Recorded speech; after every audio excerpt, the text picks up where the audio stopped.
January 8th, 1815, exactly 205 years ago today, General Andrew Jackson defeated the British here in New Orleans. The British, even though the War of 1812 was over, nobody here knew it was over. And Jackson defeated the British by killing over 2,000 of their troops. Jackson and his men only lost 13. Divine providence. The fog lifted at just the right time. I don't want to go back that far. I want to go back to September 29th, 2016, or 2006, actually. That's when Petty Officer Michael Monsoor is a United States Navy SEAL operating in Ramadi, Iraq. And if you guys believe in God, pray for this PowerPoint presentation to work. Stand by. We're going to try this again.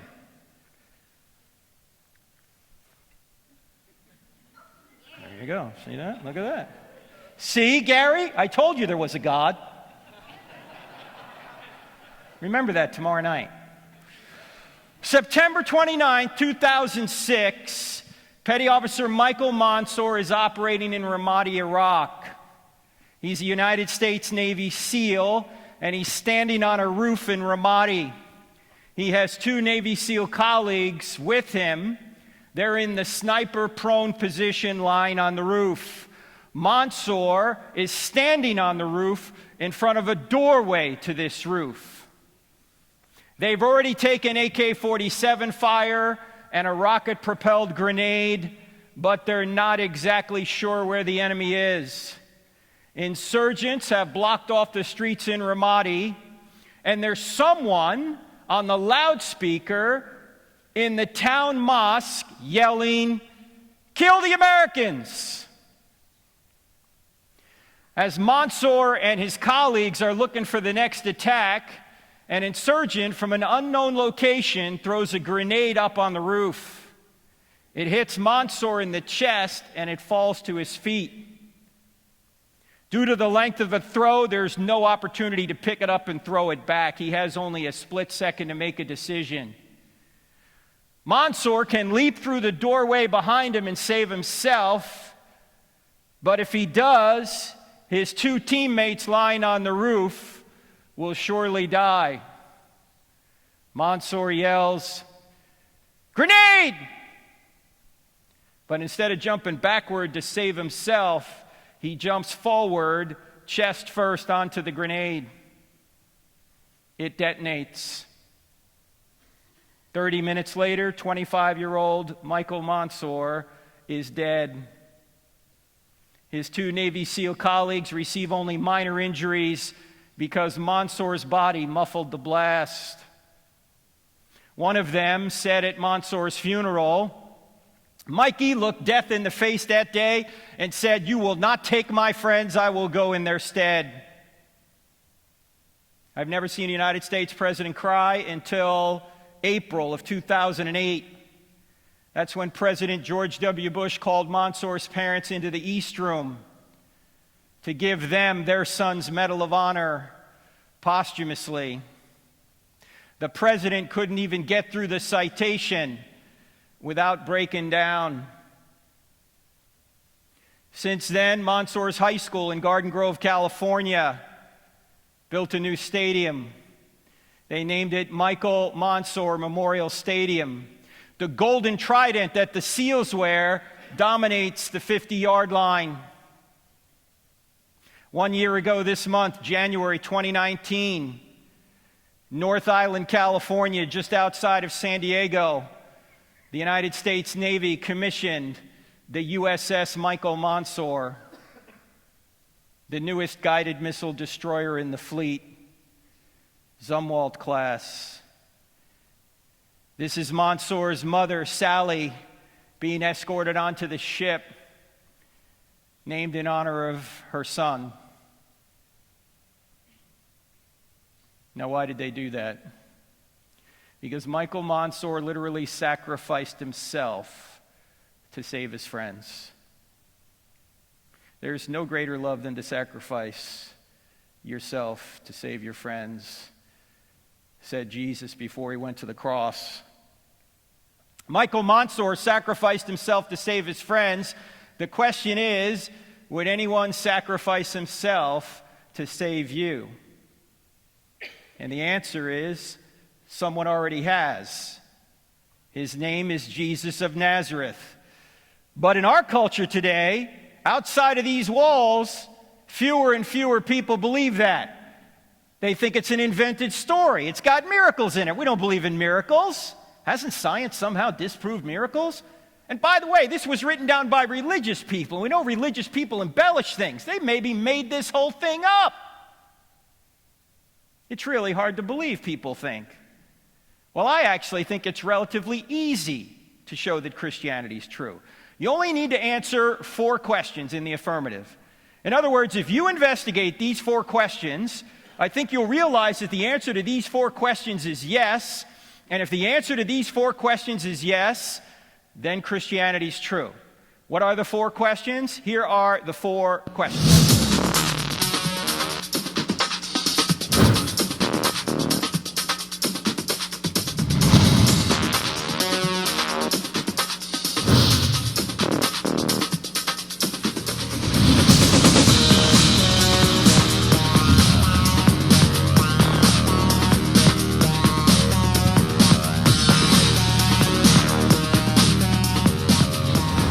That is some pretty grooving music, isn't it?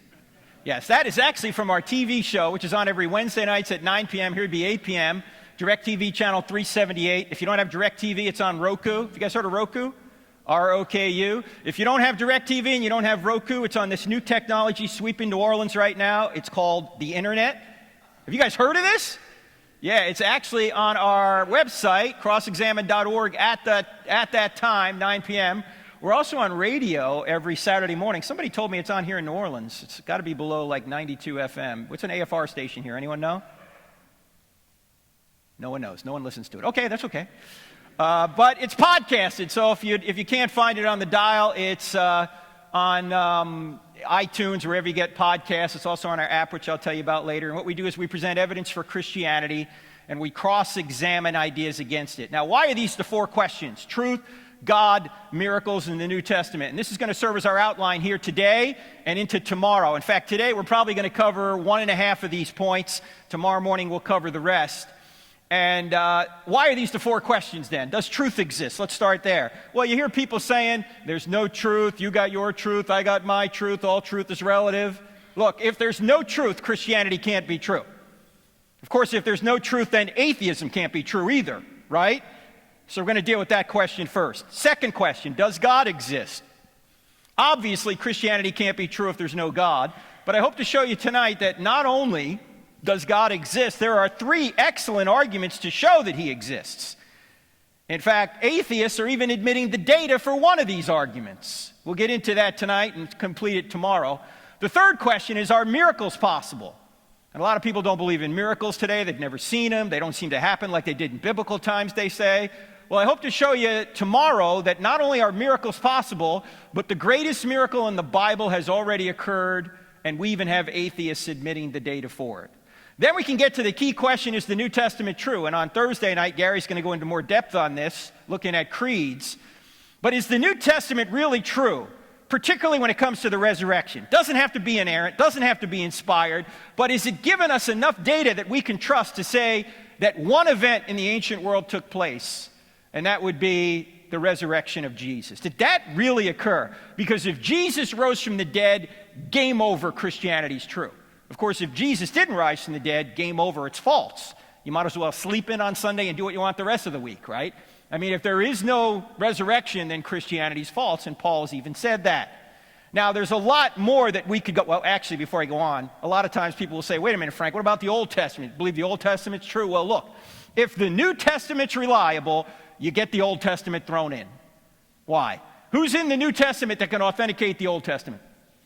Jesus, yes. If you're ever in Sunday school, you don't know the answer, just say Jesus, you'll probably be right.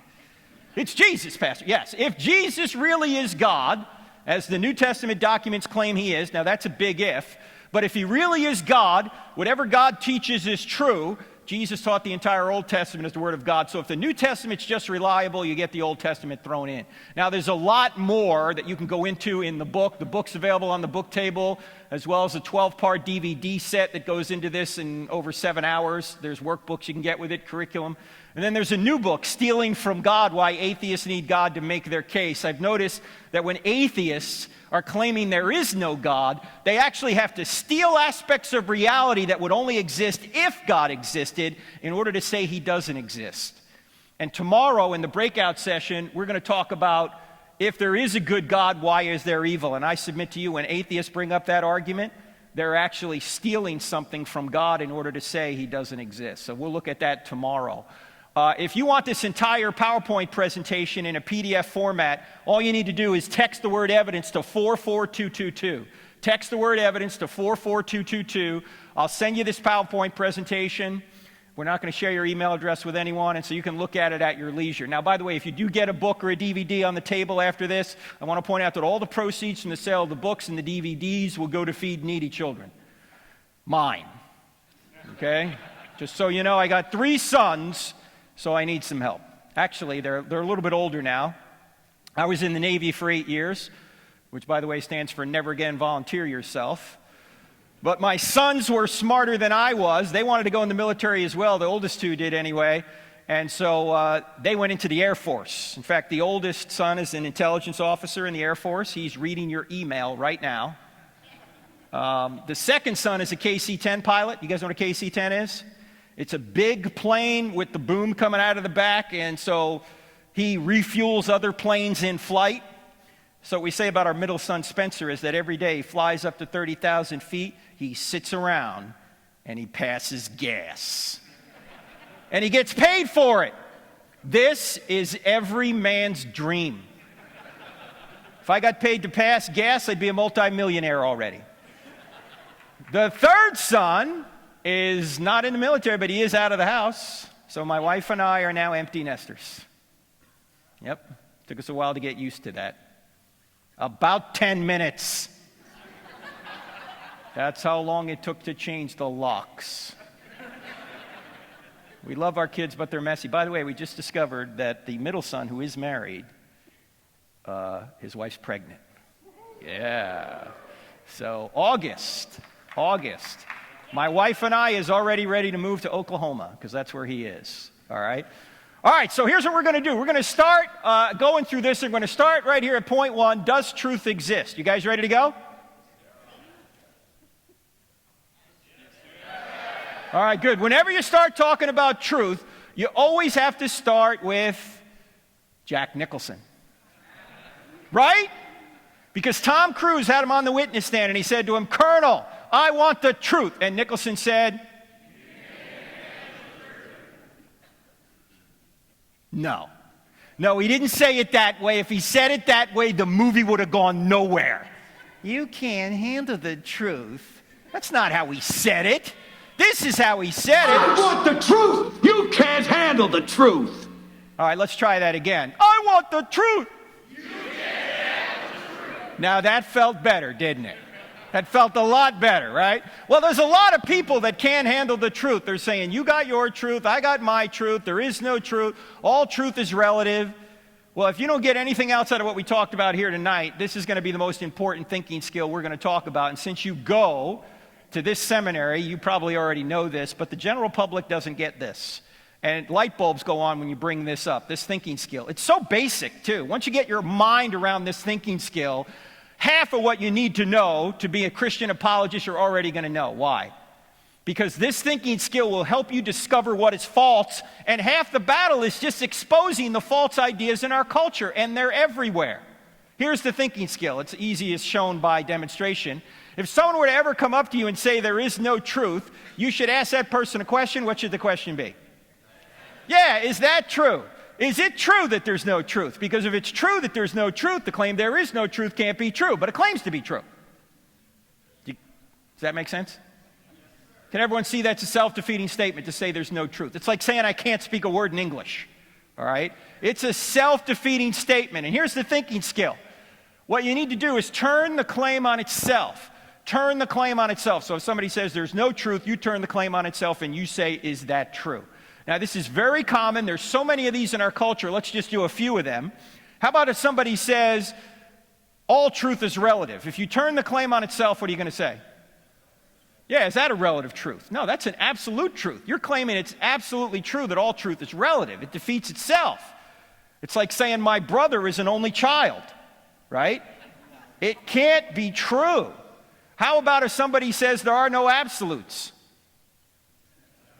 Is that an absolute? Or you might say, you're absolutely sure, right? That's an absolute truth claim. How about if somebody says it's true for you but not for me? This is my favorite one. Oh, Christianity's true for you, but Buddhism's true for me. What would you say to somebody? If you turn the claim on itself, what would you say back? Is that true for everybody? Yeah, Juan's got it. Is that true for everybody? If somebody says it's true for you but not for me, say, is that true for everybody? Because if true for you but not for me is true for everybody, then true for you but not for me can't be true because it's true for everybody. Did I say that right? I know that can give you intellectual constipation if you think about it long enough. But that's because it's self-defeating. And there are so many self-defeating statements out there that you've got to point it out. How about if somebody says, well, let me ask you one other thing. I ask this question sometimes at churches. I'll ask, who in here believes the Bible's true? Most people will say yes, or is Christianity true? And then I ask them why. Why do you think Christianity is true? Do you know what answer I get more than any other, unfortunately?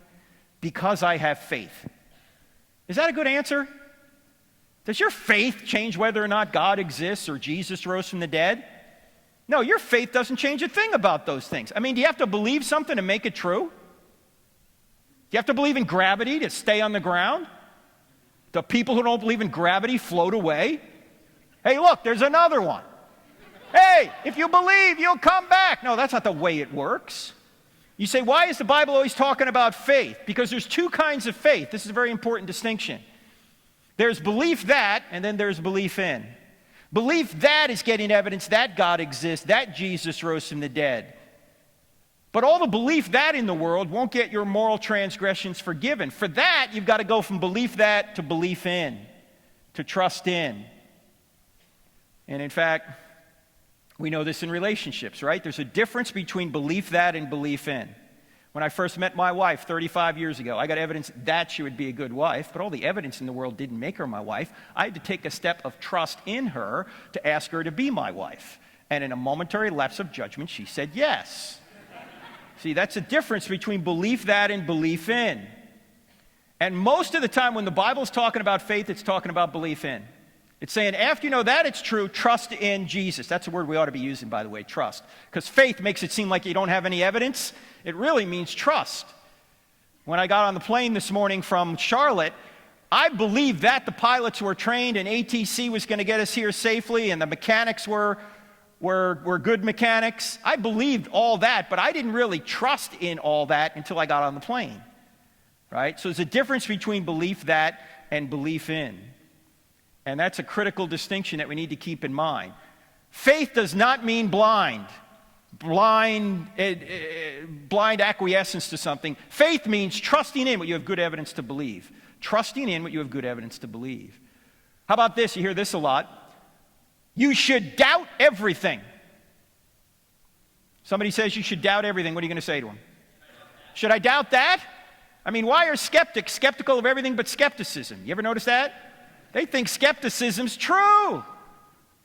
They just think, they're trying to say, you just have beliefs? No, they have beliefs too.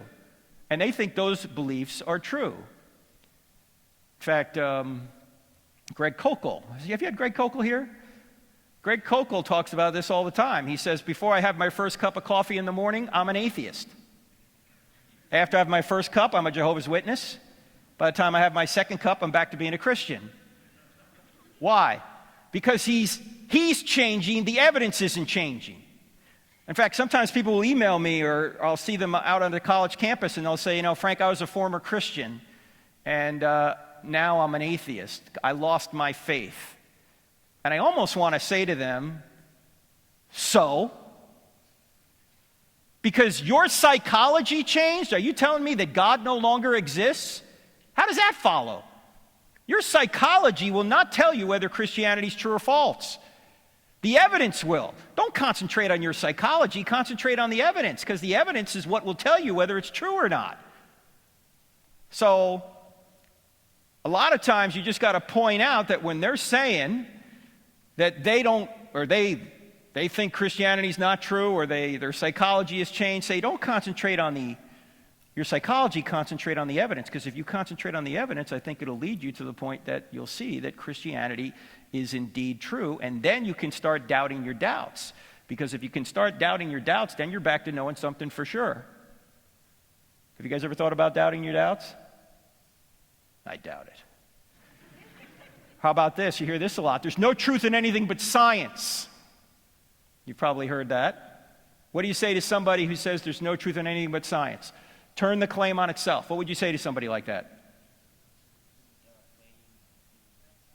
Is that a scientific truth, right? No, that's a philosophical claim. In fact, you can't do science without philosophy. You can't read the Bible without philosophy. There's a chapter in the Stealing from God book on science. Here's the title of the chapter. Science doesn't say anything. Scientists do. Science doesn't say a word. Why? Because all data needs to be gathered, all data needs to be interpreted, and who does that? Scientists. And here's the problem. Many scientists are already atheists. So when they look at the data and they try and interpret the data, they always interpret it through the lens of atheism. They rule out any intelligent or supernatural cause out there, and they say it's got to be a natural cause. Is that science or philosophy? That's philosophy. You couldn't know anything without philosophy, without good reasoning skills. Most of what you know and most of what's important to you has nothing to do with science. Honey, do you love me? I don't know, let's run an experiment. No! How about this? You hear this a lot too. You ought not judge. Turn the claim on itself. Somebody says you ought not judge, what are you going to say to them? Yeah, then why are you judging me for judging? Notice that's a judgment to say you ought not judge. You might say, wait a minute, Frank, time out. Didn't Jesus say don't judge? Nope, he never said it. Sure he did. He said it right there in Matthew chapter 7, verse 1. All right, this might be a little controversial, but I think it's true. There are no verses in the Bible. There are no verses in the Bible. When were the chapter and verse divisions put in? About 500 years ago to help us navigate the text, which is a good thing, right? Because it's a big, long series of books. It'd be really hard to find your way around it without those chapter and verse divisions. The problem is, we tend to think because there's a chapter and a number in front of it, we can just take that little verse out and make it say whatever we want. No, if you read the entire passage, what does Jesus say? Judge not, lest you be judged by the same standard you judge others, you be judged by that standard. So before you try and take the speck out of your brother's eye, you hypocrite, take the log out of your own eye first. Is Jesus telling us not to judge here? No, he's telling us to take the speck out of our brother's eye. That involves making a judgment. He's simply saying, get that problem out of your life first so you can better help your brother. So this is not a command not to judge. It's actually a command on how to judge. In other words, don't judge hypocritically. If you've got that problem, fix it and then go help your brother. It would be completely ridiculous to say don't make judgments. Why? Number one, it's a judgment itself. Number two, you'd be dead already if you didn't make judgments. You made 100 judgments just getting over here today. Judgments between right and wrong, good and evil, safe choices from dangerous choices. Everybody makes judgments. Atheists make judgments. What judgments do atheists make? Well, there's no God. Jesus didn't rise from the dead. The Bible isn't true. There's no objective meaning to life. There's no objective morality. We're just moist robots. These are all judgments. The question isn't whether or not you can make judgments. The question is, are your judgments true? I will say this, though. Jesus did save a very stern rebuke for people who were judgmental. And who were the judgmental ones in his day? Yeah, the Pharisees. And who were the Pharisees? What was their job in Israel? What did they do? They were the religious and political leaders of Israel. Some of them were on the Sanhedrin. They were like the Jewish Supreme Court. They were the politicians. Are you telling me Jesus got involved in politics? Yes! And he wasn't so nice doing it. In fact, if you think Jesus was a sweet guy who's never said a bad word about anyone, you have not read John chapter 2, John chapter 8, or Matthew chapter 23. What happens in John chapter 2? Jesus makes a whip and he goes and jacks people up in the temple. Sweet and gentle Jesus did? Yes! And then in John chapter 8, he's talking to these same Pharisees, these political leaders. And he's having a bit of an argument with them. And he gets to the point in the argument where he says, "Your father is the devil." Jesus, you can't say that. That's not very Christ-like. Excuse me, I am Christ. Can you imagine you have a conversation with somebody and you stop and you say, "Your father is the devil"? Don't do that with a sibling, by the way, okay? But that's what Jesus did. And then in Matthew 23:23, easy to remember, he's scolding the Pharisees. Actually, through the whole passage of Matthew 23, he says things like this: "Woe to you, scribes and Pharisees, you brood of vipers, you snakes! You strain out a gnat and swallow a camel. Oh, you look great on the outside, you're whitewashed tombs, but on the inside, you're full of dead men's bones. You go a mile to make a convert, and then once you make him a convert, you make him twice as much a son of hell as you are. How will you avoid being condemned to hell?" What? Sweet and gentle Jesus said this? Yes, Jesus was not Barney. He was not Mr. Rogers. Can you say kindness, boys and girls? So look, he was kind most of the time, but he certainly didn't go around saying, "This sermon brought to you by the letter E." No, Jesus was tough. In fact, why was he killed? He was killed for two reasons. He wasn't killed for skipping around saying, "Love your neighbor," right? That doesn't get you killed. He was killed because he claimed to be God, which was blasphemy to the Jews and sedition to the Romans, and he spoke truth to power. And the powers to be, particularly the Jews, didn't like that. That's why he was killed. Jesus was no sissy. Don't look at the cultural view of Jesus. Read the Gospels for yourself. By the way, I've noticed one other thing about judging. You ever notice that when you compliment somebody, which is a judgment, nobody gets upset? You know, if you say to your best friend, "I really love you. You're such a wonderful person. I wish you could be like you." You think your friend's going to go, "Who do you think you are? Are you judging me? You think you're worse than me?" No, your friend's never going to say that. Why?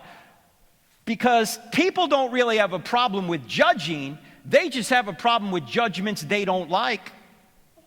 In fact, if you tell somebody something that's true and they get mad at you, you just help convict them. As Augustine said, we love the truth when it enlightens us. We hate the truth when it convicts us.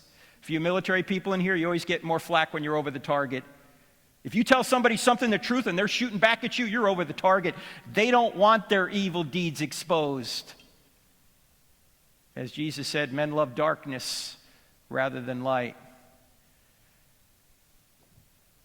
Now, we could spend more time on this. We don't have time. But can everybody see? I just want to point out one thing. Can everybody see? And if you get this down, you got the whole section. Can everyone see that this statement shoots itself? Everybody got that? And statements, all the other statements we've been through, like all truth is relative, there are no absolutes, everything comes from science, it's true for you but not for me, you can't know anything, you ought to doubt everything, you ought not judge. They do the same thing. Which means that the claim there is no truth can't be true. There could be truth out there, which means Christianity could be true, but what else could be true? Atheism could be true at this point. We've got to see how these two things play out, and for that we're going to move on to the next question. But before I do, I want to point out one thing. In fact, let me take a little survey in here. I assume most of us are Christians. If you're not, that's fine. This is just for Christians. Question. I want you to think of somebody you know who's not a Christian whom you'd like to be a Christian. Friend, relative, whoever it is. Everybody got somebody mentally right now? Everybody got someone? Okay, here's my question about the person you are thinking of. Is the person you are thinking of on a relentless pursuit of truth? They want to know if Christianity is true. Or are they apathetic or maybe even hostile to Christianity? How many people say the person I'm thinking of right now is on a relentless pursuit of truth? They want to know if it's true.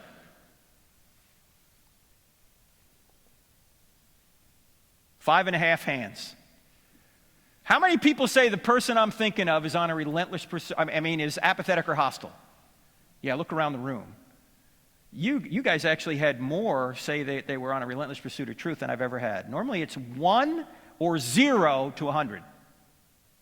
Which goes to show us what? Apologetics is important, but it's not the cure-all for everything, because most people don't want it. They don't want there to be a God. Why? Because they want to be God of their own lives. This is why on a college campus, and just in personal conversation, I'll ask atheists, particularly if they get up to the microphone and they express any hostility, this question: if Christianity were true, would you become a Christian? I've had atheists stand at that microphone in front of hundreds of people and say, no! No. How is that reasonable? How is that rational? It's not. The problem isn't here, the problem's here. They don't want it to be true. They're not on a truth quest, they're on a happiness quest. And they're just going to believe whatever they think is going to make them happy. Here's the problem. You can make yourself happy over the short term, doing a lot of fun but ultimately destructive things. However, over the long term, it's a disaster. And everyone in here who's over 40 knows what I'm talking about, it, because many of us have tried that ourselves, right? We're going to do it our way, my way. No. So always ask the question. If you're frustrated talking to somebody, you're giving them all sorts of evidence, and they keep moving on to the next objection, or they don't want to hear what you have to say, simply stop and ask them, if Christianity were true, would you become a Christian? Or if you want to soften that, you could put it this way. If Jesus really rose from the dead to prove he was God, would you follow him? And see what they say. It clears away all the objections and gets right to the heart of it. If they say no, pray for them and love them. That's all you can do. And plant seeds here or there. Chances are sometime in the future there's going to be a tragedy in that person's life. Your phone's going to ring and they're going to be on the other end. When the student's ready, the teacher will appear. All right, so now let's see what is true. Is it true that God exists? That's our next question. We know it's true that truth exists, and truth is what corresponds to reality. The next question is it true that God exists? And I mentioned 3 arguments for the existence of God. There's more than this, but these are the 3 we're going to look at. The first argument is the argument from the beginning of the universe, known as the cosmological argument. Now, cosmological comes from the Greek word cosmos, which means world or universe.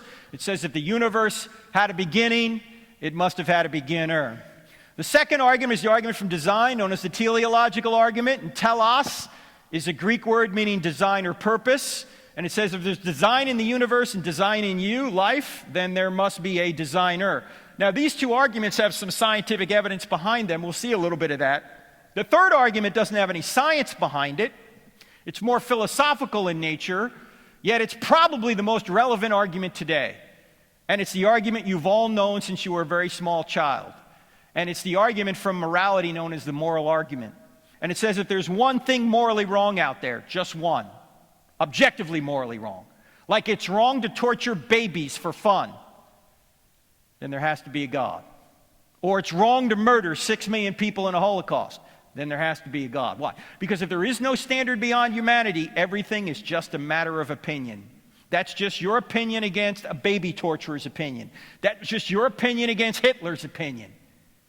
We all know that these are not just matters of opinion. That means there must be a standard beyond us who is goodness, who is righteousness, and any deviation from him is what we would call evil. We'll get to that argument tomorrow, actually. We're going to start right here at the cosmological argument. Now, you got to admit, it was worth coming here tonight just to see God do that. Right? I mean, let's look at that again. Did you see the way God just floated right on up? Look at that. The wonders of PowerPoint. Now, this is the argument that many say points all the way back to the...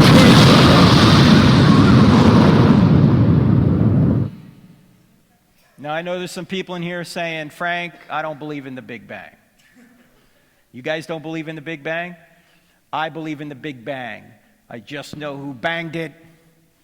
In fact, The evidence for the Big Bang is so good that even atheistic philosophers and scientists are admitting it. For example, probably the top physicist in the world, until he died a couple of years ago, was Stephen Hawking. And here's what he said. Almost everyone now believes that the universe and time itself had a beginning at the Big Bang. Hawking tried to come up with another explanation other than God. He fails. In fact, in that book that Dr. Stewart handed out from Dr. Lennox goes after Hawking in a big way here. On page 181 of Hawking's book, here's what he says. Here's his explanation for how the universe came into existence. Listen to this, verbatim. Here's what he said. Because there's a law like gravity, the universe can and will create itself out of nothing. To which John Lennox said, when brilliant scientists speak nonsense, it's still nonsense. Because that's nonsense.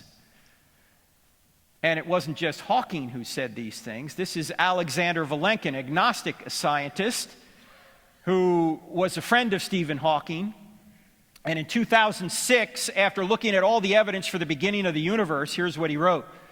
With the proof now in place, cosmologists, and by the way, a cosmologist is not someone that puts on your makeup, all right? Cosmologist is someone that studies the origin of the universe. Cosmologists can no longer hide behind the possibility of a past eternal universe. There is now no escape. They have to face the problem of a cosmic beginning. Now notice, science is supposed to be tentative, right?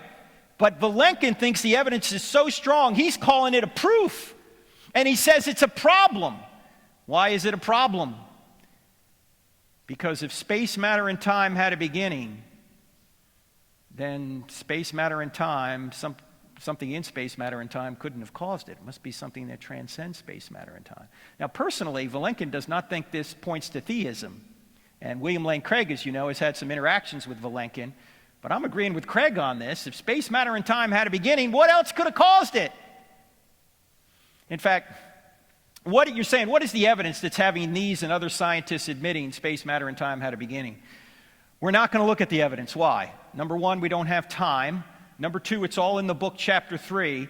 And number three, it's not controversial. Even atheists are admitting it. We're just going to jump to the bottom line. Here's the bottom line right here, okay? If the universe had a beginning, it must have had a beginner. We've got two options here. Either no one created something out of nothing, which is the atheistic view, or someone created something out of nothing, which is the theistic view. Now, here's my only question. Which view is more reasonable? That no one created something out of nothing, or that someone created something out of nothing? What do you think? Yeah, number two. I was at Texas A&M, must have been 10 years ago. I'm doing this presentation. An atheist in the audience says, oh, I think number one is more reasonable. I said, time out, let's look at number two for a second. Number two says, someone created something out of nothing. Now that's a miracle, right? But at least we got a miracle worker. We got someone to do the miracle. Number one is a miracle with no miracle worker. That's clearly absurd. In fact, I said to the audience that night at Texas A&M, I said, to show you how seriously we all take the law of causality. And by the way, the law of causality doesn't say everything has a cause. The law of causality says everything that comes to be has a cause. There has to be an uncaused first cause. There has to be something whose essence equals his existence. Something that just is, that has always existed. The Bible calls this being the great I am. In fact, this is why when Jesus was before the Pharisees in John chapter 8, we just mentioned it a few minutes ago, and he says, before Abraham was born, I am, they picked up stones to stone him. Who's he quoting? He's quoting from Exodus 3:14, the burning bush. Do you remember when God appeared to Charlton Heston? Yeah, when God appeared to Moses, and Moses says, who should I tell the Israelites you are? And he says, tell them I am sends you. What does I am mean? The self-existent eternal one. The being that had no beginning and will have no end. He's claiming to be that being. There has to be a being like that. So anyway, back to Texas A&M, I said to the audience that night, to show you how seriously we all take the law of causality, that things don't pop into existence out of nothing, by nothing, without a cause. There is nobody here in this auditorium here tonight who is currently worried that as you sit here, a hippopotamus has appeared out of nothing, by nothing, in your dorm room and is currently defecating on your pillow, right? You don't worry about that. You're not worried that a raging Bengal tiger is just going to appear in the aisle here and start devouring people. Why? Because you know that things don't pop into existence out of nothing, by nothing, without a cause. And yet atheists are trying to say the universe could do so. In fact, if things could pop into existence out of nothing, by nothing, without a cause, if the universe can do so, why doesn't everything do so? Why don't Teslas pop into existence out of nothing, by nothing, without a cause? You wake up one morning, your Hyundai is now a Tesla. And you go, how do I charge this thing? Anyway, why don't MacBook Pros pop into existence out of nothing, by nothing, without a cause? It could have saved me $4,000. If you're hungry after this and you want to have a pizza, does it make sense to order one? Or should you just sit, wait, and hope one pops into existence out of nothing, by nothing, without a cause? No, it's the atheists that have all the faith. By the way, you believe it? You realize that everyone believes in at least one miracle? Atheists believe in miracles. What miracle do they believe in? They believe that no one created something out of nothing. We believe that someone created something out of nothing. Everyone believes in at least one miracle. Christians just happen to have a miracle worker. And if space, matter, and time had a beginning, then whatever created space, matter, and time, it seems, can't be made of space, matter, and time. In other words, the cause must be spaceless, timeless, immaterial, powerful to create the universe out of nothing, personal in order to choose to create. Why personal? Because to go from a state of nothingness to a state of creation, someone has to make a choice, and only persons make choices. Contra to what Dr. Hawking said, gravity can't make a choice to create anything. Gravity just does the same thing over and over again. Gravity's not thinking, if Turek drops that thing one more time, I'm not going to pull it to his hand. No! Gravity just is gravity, and it didn't exist prior to the universe beginning. Also, the being would have to be intelligent to be able to make a choice. So, ladies and gentlemen, when you think about a spaceless, timeless, immaterial, powerful, personal, intelligent cause, who do you think of? That's what we mean by God. You say, well, Frank, how do you know it's the Christian God? We don't. Yet. We haven't done enough research yet. This could be Allah, or some other theistic God, or maybe even a deistic God at this point. But if we continue to do the research, and we'll do some tomorrow, and then Gary tomorrow night will go further in this, we're going to realize, I think, that the same being that walked out of the tomb 1,985 years ago is the same being in whose divine nature created the universe out of nothing. We just haven't gotten there yet. No argument takes you all the way to the Christian God except the resurrection. This only sets up the resurrection. In fact, here's a question, by the way, to ask an atheist. If there is no God, why is there something rather than nothing at all? In other words, if there is no God, why does anything exist? Just ask the question and see what they say. They'll come up, as Dr. Tim McGrew was talking about in the breakout session today, they'll say anything. But saying something isn't the same as providing evidence for your view. You've got to provide evidence for your view, not just, well, it could be this, it could be that. What evidence do you have for that?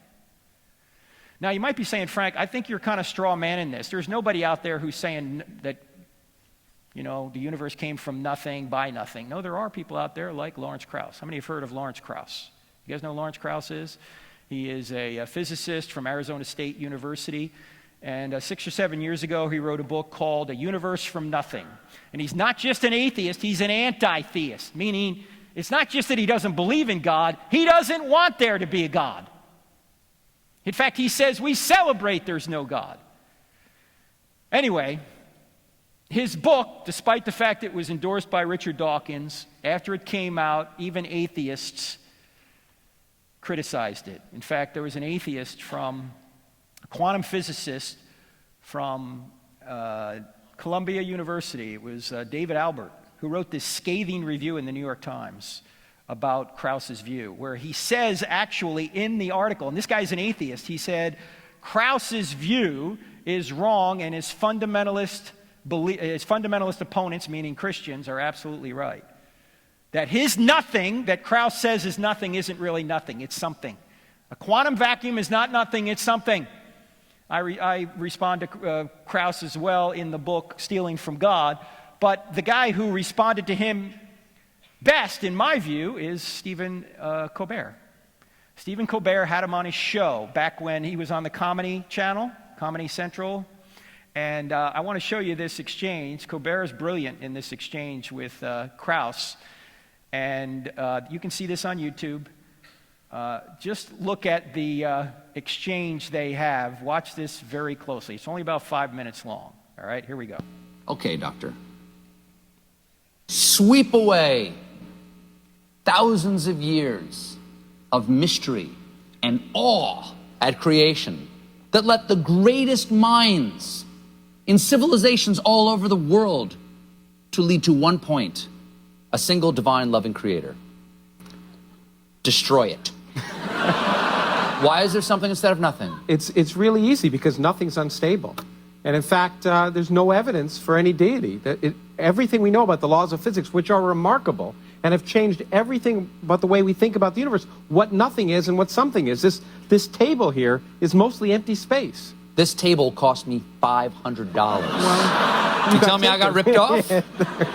Well, no, wait, let's go back a second, okay? Nothing is unstable. What do you mean that nothing is unstable? Nothingness is nothingness. Well, the physics has changed what we mean by nothing. In fact, nothing is an empty space, is a boiling, bubbling brew of virtual particles popping in and out of existence no, fast. That's not nothing. That's something. Why are those virtual particles there? Because of the laws of quantum mechanics. And they tell us that even though you can try and count and see what's in there in empty space, you'll see nothing. But in fact, one of the biggest mysteries, and the reason I wrote the book, one of the greatest discoveries of the last 50 years is that, in fact, empty space weighs something. Empty space weighs something. In fact, it's the dominant stuff in the universe. Nothing is almost everything. I am never going to lose those last 5 pounds. Okay, you say there are 3 different types of nothing. That's right. What are the 3? I didn't know there was such a variety. A sampler platter I would have thought nothing. You'd be an expert on it. But on in any nothingness? Case, Yes. In any case, there are 3 different kinds of nothing. First, empty space, which I'd say is probably the nothing of the Bible, an eternal, dark, empty void. Do you mean like a true hard vacuum? That would be, that's nothing that you're talking about? Most people would have thought that would be nothing. That's what I think nothing is. And then I tell you also that, Baltimore. but then if I tell you that kind of nothing actually is unstable, if you wait long enough, that kind of nothing will always produce particles. By saying that it will... If you wait long enough, the laws of quantum mechanics tell us that particles will burp out of empty space and eventually fill up a universe. It's really remarkable. To me, that sounds like the empty space may be empty to us, but it is some sort of sheath or membrane between us and some other reality. No, there's nothing. Well, there's absolutely nothing there until there's something. What's the second type of nothing? Okay, well then if you don't buy that, then I could say, well, you might say, well, that's not nothing because there's space. Yeah.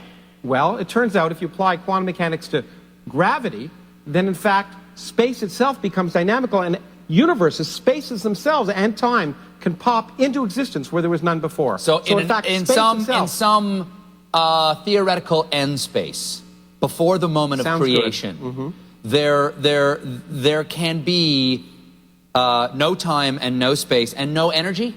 And no energy. Zero and then energy. Suddenly, from nowhere and from nothing comes something and somewhere. And all sorts of stuff. And it sounds like the ultimate free lunch. And yes, it is. It is. It is. And what's remarkable is it's possible without any supernatural shenanigans.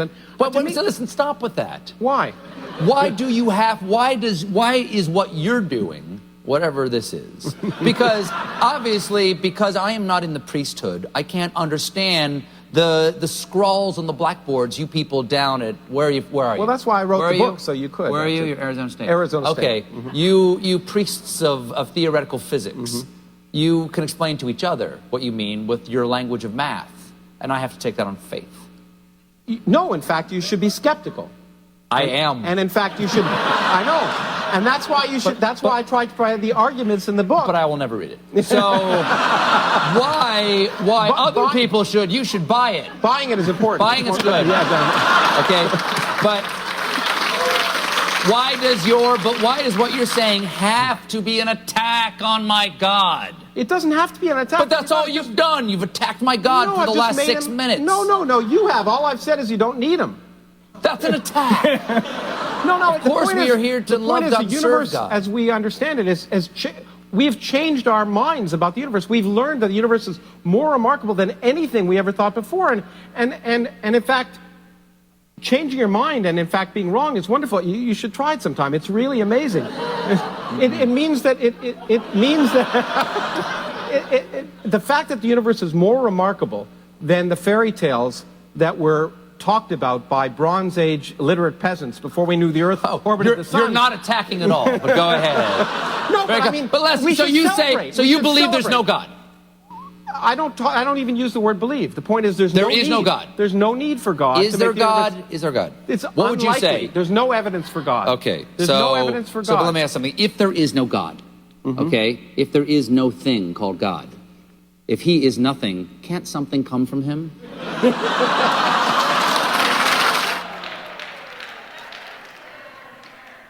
Boom!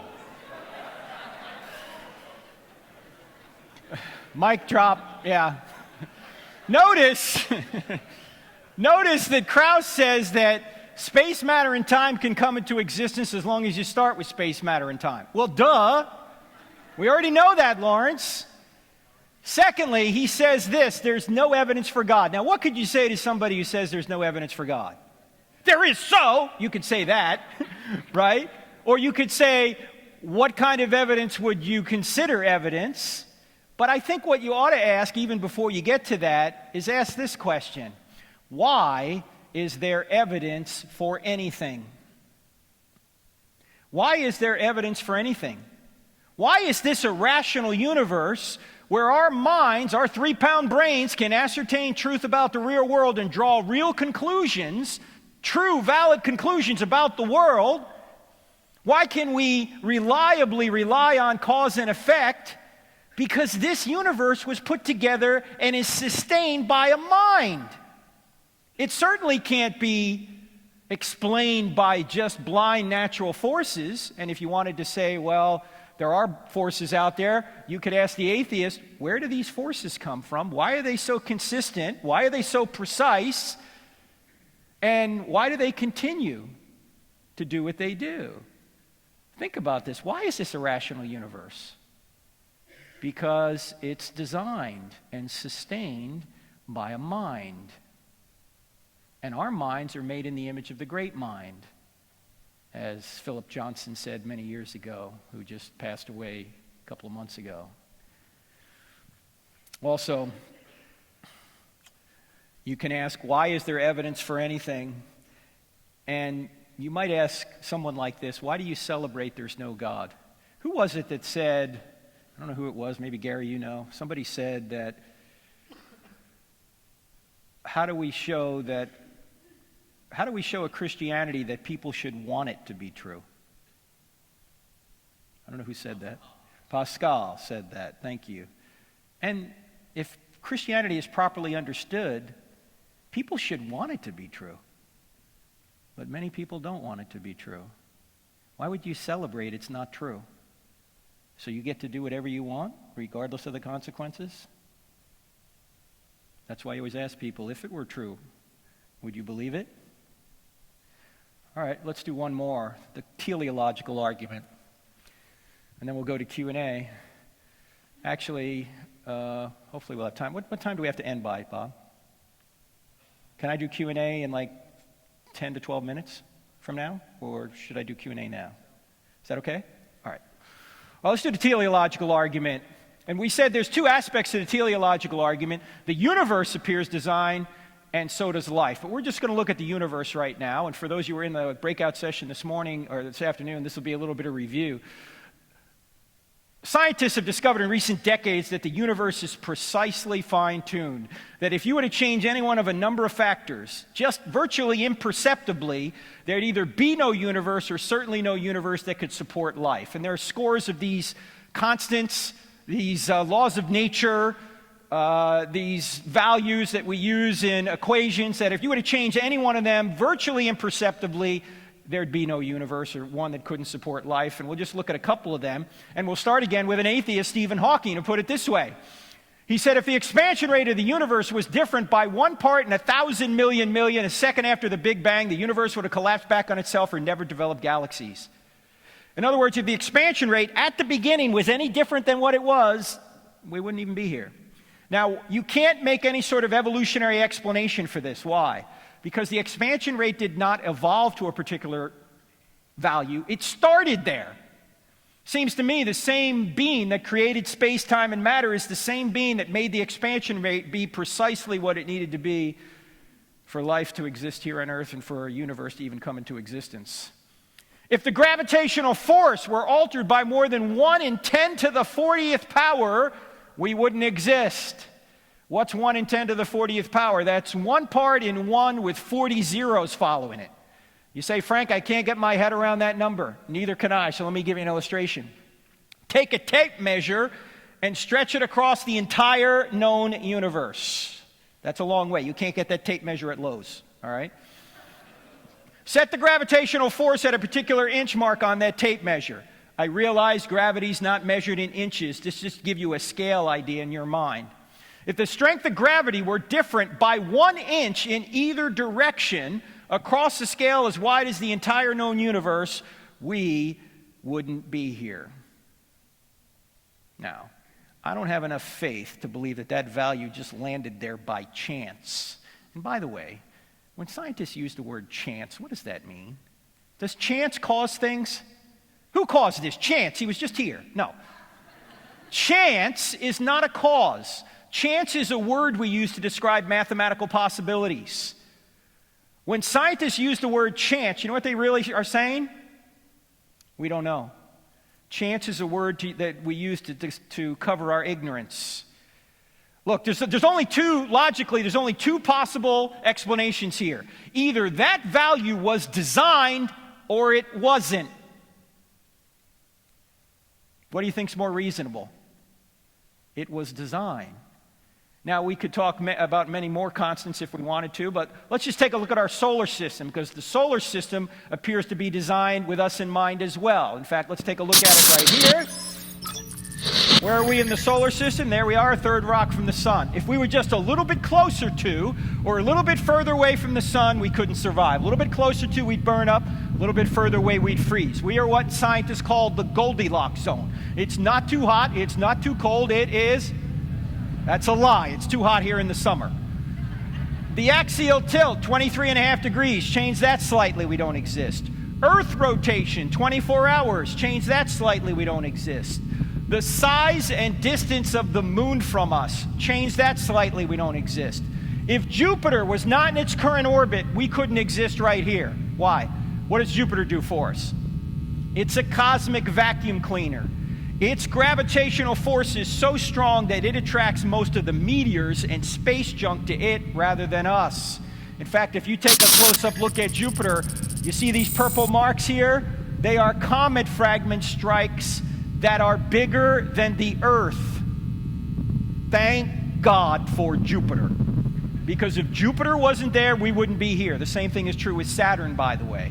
You want to see the size of Jupiter here? Check this out. There's Saturn, Jupiter, Saturn, Uranus, Neptune, Earth. Look at poor Pluto down here. You know, Pluto recently has been demoted as a planet. I don't know about you, but I think it's size discrimination. Take a look at this. You can hardly see Pluto. Take a look at this. That's Arcturus. That's another star in our galaxy. Here's the sun. Jupiter is 1 pixel in size on this scale. Earth is invisible. Pluto, forget about it. All right, keep an eye on Arcturus now. Where's Arcturus now? Right over there, just to the right of Rigel.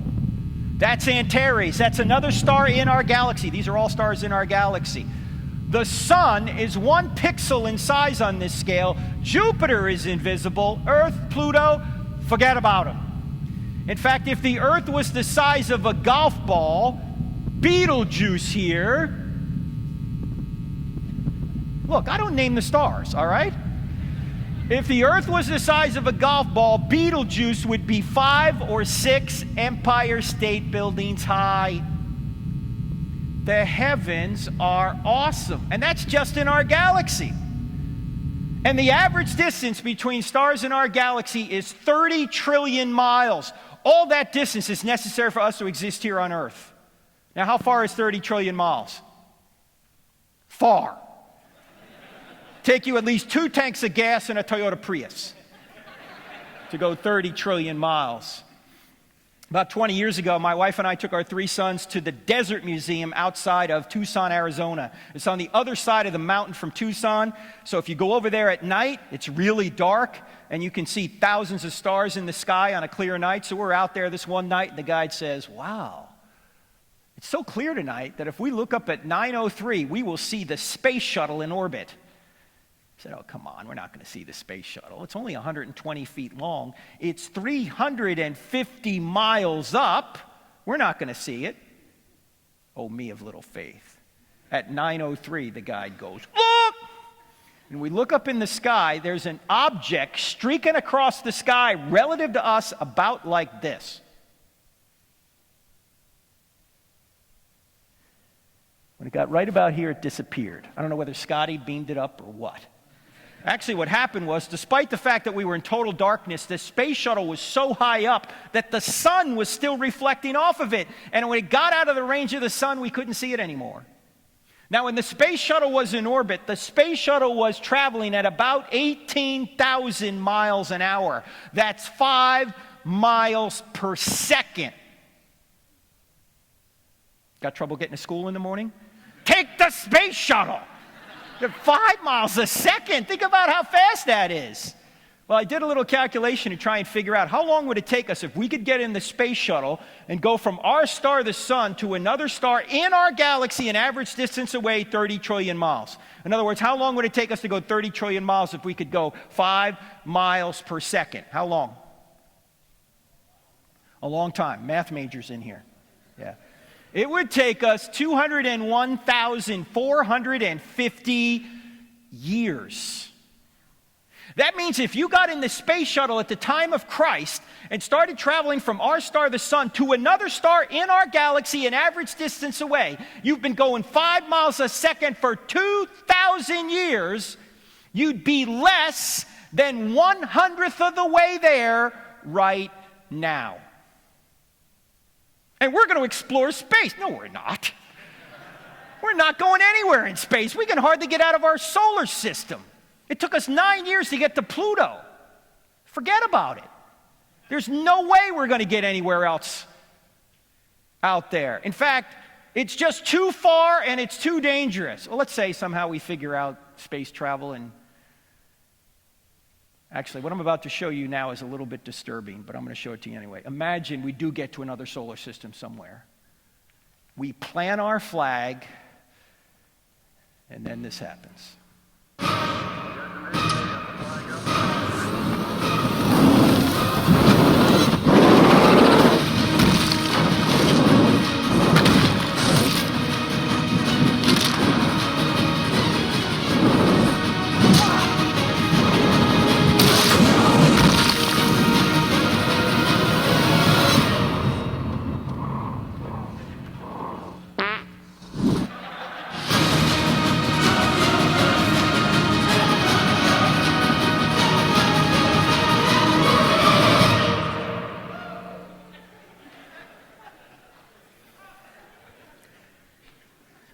To show you how analytical my wife is, I showed her that video for the first time, and she smiled just a little bit, and she said, "That's illogical. There's no sound in space."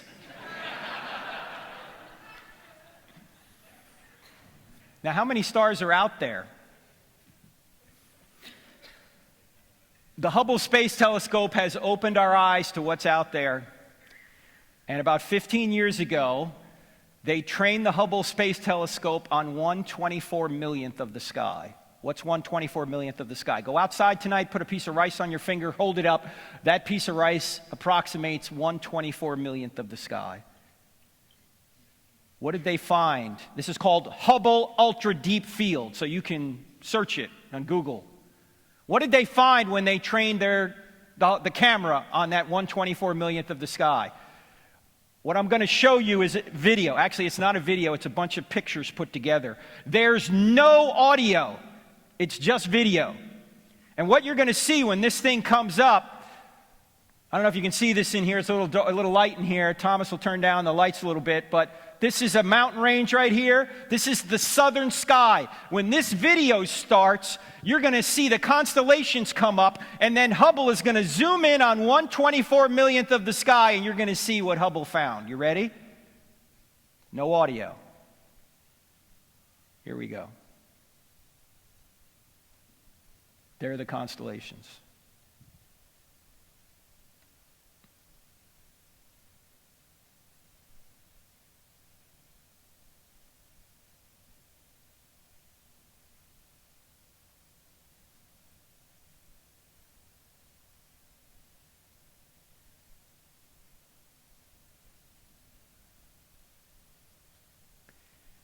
What you're looking at is nearly 10,000 galaxies.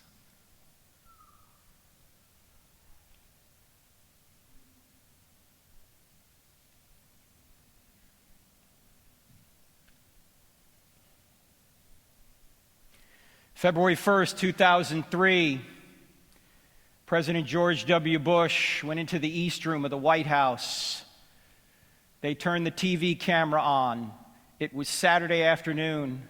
Every major network, including international networks, carried his address. Saturday afternoon. Why? The president looked in the camera, said, "My fellow Americans, this morning our country experienced a great tragedy. Upon re-entry into the atmosphere, the space shuttle Columbia burned up in the skies over Texas. There are no survivors. The Columbia is lost." The president then went on to quote from Isaiah chapter 40, beginning in verse 25 on TV. Why Isaiah chapter 40? Because in Isaiah chapter 40, God is speaking. And what does God say? "To whom will you compare me, or who is my equal, says the Holy One." In other words, you want a comparison? You want to know what I'm like? You want to know what God is like? Here it is. "Lift your eyes and look to the heavens. Who created all these stars and named them one by one? Because of his great power and mighty strength, not one of them is missing." The president then looked back in the camera and said, "The same God that created and named all those stars is the same God that created and knows the names of the 7 astronauts who perished today. While they did not return safely home to us, we can all now pray they've all returned safely home." You want to know what God is like? He says, "Look to the heavens." What do you see when you look to the heavens? You see a virtual, infinite expanse. How many stars are out there? There are more stars in the universe than there are grains of sand on all the beaches on all the earth.